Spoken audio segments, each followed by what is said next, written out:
Speaker sir, चडशे आमदार आसा ते उलयले हेच्या बाबतींत, पण एक सांगू स्पेसिफिकली जो मोफा एक्ट आसा तो पर्टिक्युलरली हितून घेवपाक जाय, कित्याक आमकां पासून खूब कंप्लेन येता. आमच्या हितून पासून अशीच एक स्ट्रक्चर आसा, जो सोसायटी आसा, आनी तेंची सेल डीड्स बीन जावंकूच ना.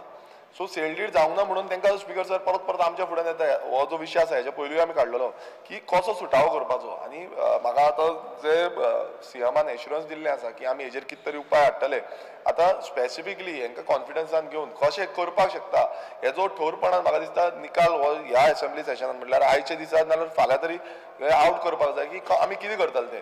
कित्याक हांगा स्पीकर सर हांगा तांकां स्टॅम्प ड्युटीचो आनी रेजिस्ट्रेशन फी हें रिप्लाय दिला, पण बाकीचे म्हणजे कसो तांकां रिकन्स्ट्रक्शन जावं रिडेव्हलपमेंट करता तेन्ना कसो तांकां फायदो जातलो, कित्याक खूब जाणांक तें करूंकूच मेळना.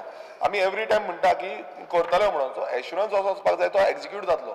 सो हेजेरूच हांव मागता मुखेलमंत्र्या कडेन की हेजेर सारको आमकां जो ते कितें करूंक शकता तें आमकां सांगचें.